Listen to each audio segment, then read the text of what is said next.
The opening scene features a 16-year-old Max, who is currently at a psychiatrist's office. The boy has a strange condition. The people who see his face die on the spot. As a result, he has covered his whole face with a white bandage. He explains the matter to the psychiatrist, saying that his condition originated from his birth. At the time of his delivery, the doctors and nurses were awestruck by his facial appearance, and moments later, they all died. However, this is not a painful death, but a happy and pleasurable death. His face is probably so beautiful that it causes a surge in hormones that immediately ends a person's life. Due to this, Max's parents had to move to a more secluded town. He is also homeschooled to protect himself and the other kids. However, his rare ability makes him feel very lonely, because the only people who aren't affected by this are his parents, who probably ironically think he looks like a foot. The psychiatrist does not believe in his story, so he asks the boy to remove his sunglasses and bandage, and as soon as Max does so, he passes away. Not long after, the police show up, but they can't just arrest the boy for revealing his face. As a result, he is, as usual, released without any trouble. Back at home, Max is visited by his only friend, Dan. While having their lunch together, Max's parents ask Dan to sign up for some dating apps for Max so that he can start going out rather than staying inside the house every day. Dating apps won't help with that. Dating apps are crap. Later on, Max asks his friend to hit him with a brick and disfigure his face, which might disable his condition. However, Dan claims that it won't be effective, reminding him of how they tried that earlier with a hammer. When Max insists, his friend punches him hard on his face, causing his nose to bleed. Sensing Max's sadness, Dan sets up a date for him on Valentine's Day. They meet a girl named Erica at a restaurant, but she is clearly made uncomfortable by Max's appearance. In order to break the ice, he gives her a small gift, a self-sewn handkerchief with her name on it. He also tries to compliment her and flirt with her, but the girl seems uninterested. A short while later, they are interrupted by Erica's ex-boyfriend, Greg, who appears to be a tough, intimidating, and aggressive man. Alpha Greg. He begins to make fun of Max's appearance, and even assaults him physically with no apparent reason. Despite being humiliated in front of everyone, Max tries to meet Erica some other day, but she refuses and walks away. Because of all this, Max suffers a mental breakdown. He walks up to a bridge with the intention of throwing himself off, but before he can take such a drastic step, he is approached by a girl named Alex. She surprisingly suggests that he should go to a higher bridge if he really wants to die. Max angrily shouts at her for offering such advice to someone in such a dire state. In response, Alex calmly says that she knew he wouldn't jump. As they converse, Max opens up about his problems and expresses his wish to live a normal life. Upon sensing his depression, Alex takes him to a retirement home where she volunteers. There, she introduces him to her elderly friends, Esther, who battles Alzheimer's disease, and Rosemary, who has a terminal illness. They spend the entire day conversing with them, which cheers Max up because he realizes that Esther's life is more crap than his. Before they part ways, he asks Alex if they can meet again. Sadly, she turns him down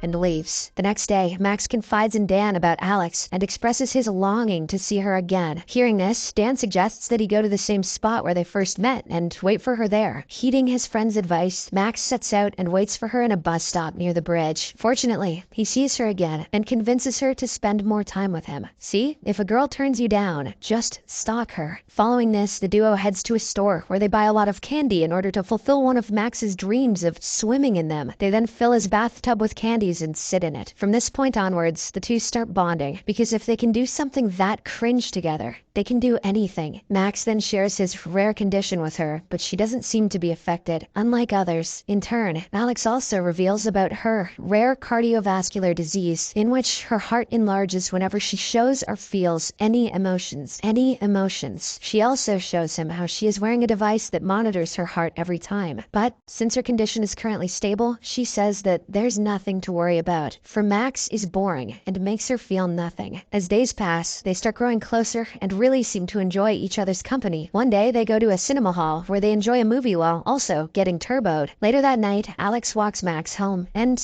he invites her inside. While in his room, he asks her about the light bulb on her jacket. Alex explains it's a dangerous indicator that lights up when her condition worsens. Amidst their conversation, Alex removes his sunglasses and looks into his eyes. Max is scared that she'll die, but surprisingly, nothing happens. Probably one has to see his full face to end up in such a fate. Just Just then, Max's parents return home and are elated to see their son finally having a girl over. "Attaboy, son, give her a spank." "Hot dear, please." They also introduce an exchange student named Yushin, who will be staying with them until she finishes her studies. They tell Max to befriend her, but he doesn't appear interested in doing so. The following day, Max, Alex, Dan, and his girlfriend plan a forest camping trip. Max's mother asks them to take Yushin as well. The boy is hesitant about it, but upon continuous insisting, he agrees. Later, as they walk in the woods, Alex gets a minor injury. She scratches herself with a branch. Seeing this, Max tears a piece of his face bandage and wraps it around her wound. His action makes her feel loved, which actually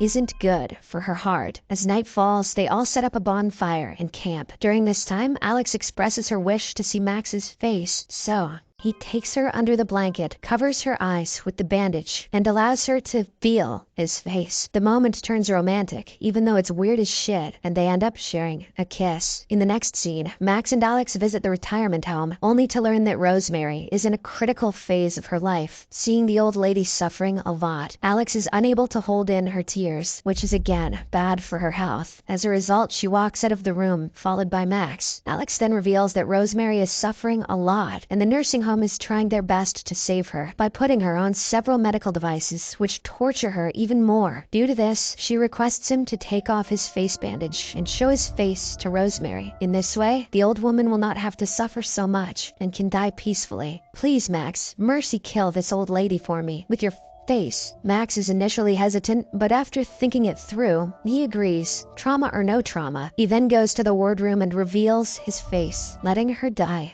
happily. Time passes, and the relationship between Max and Alex gets deeper and deeper. However, things eventually begin to change as Alex stops replying to his texts and phone calls. After a few days, a concerned Max decides to go to her place. Once there, he learns that the doctor has doubled her medication dose because her heart is getting larger. Hearing this, Max blames himself because they were meeting a lot. He asks if he can do anything for her, to which she asks him to take her to a party. Obliging, Max takes her to a party where Dan is also present with his new girlfriend. At first, the atmosphere is lively as they dance and savor the moment. Soon after, the song changes to a romantic one, prompting them to start a romantic dance. This causes Alex's heart to beat very fast, which makes her feel uneasy. When she starts bleeding from her nose, she excuses herself and rushes to the bathroom. Now that Max is alone, Dan and his girlfriend join him for company. After a while, they are approached by Erica's ex-boyfriend, Arthur Gregg, and his boys. Once more, the aggressive guy bullies Max and even goes as far as removing his face mask. Dan's girlfriend happens to see his face, which leads to her tragic demise. Shortly after, the police arrive at the scene and arrest Max. While walking towards the police car, Max notices Alex being transported to the ambulance as her health seems to have deteriorated badly. Damn, who cares about Dan's girlfriend though? After spending a day in prison, Max is somehow bailed out and he rushes to the hospital to see his lover. There, he learns that Alex was always going to die. The medications she took were only to suppress her emotions. But since she started to fall for him, she was willingly risking her life to experience emotions, due to which she stopped taking the medicine. Now that she is already on her final stage, she makes her last wish to see his face and die in peace. Max, who can't let her go, gets enraged by this and claims that she won't understand how it feels to see someone die before him. He refuses to fulfill her request and storms out. Max returns home and tries to disfigure his face with a brick, just the usual. However, his parents stop him and somehow manage to calm him down with a comforting hug. At the same time, Yushin's cat enters the room and sees his face. This causes it to die as well. From this day onwards, Max, who is upset by Alex's request, stops seeing her and does not even answer her calls or texts. One day, Max meets with Dan and confides in him about everything that has been happening in his life. He still doesn't care about killing his girlfriend though. He reveals about Alex's critical condition and her request. Hearing this, Dan doesn't understand why he is ignoring her, despite knowing that she is sick. He asks him to stay with her, pointing out that he might even lose the chance to bid her goodbye. His words seem to have the right effect on Max, and he eventually decides to meet her. The next day, Max goes to the hospital and starts decorating Alex's wardroom with all of his handcrafted creations. He also apologizes for staying away from her, confessing that he wasn't ready to face the possibility of losing her. Now that he understands her pain, he finally agrees to fulfill her earlier request. He then removes his face bandage and lies down beside her. Before looking at him, she leans forward and shares a romantic kiss. She then opens her eyes and looks at his face, but it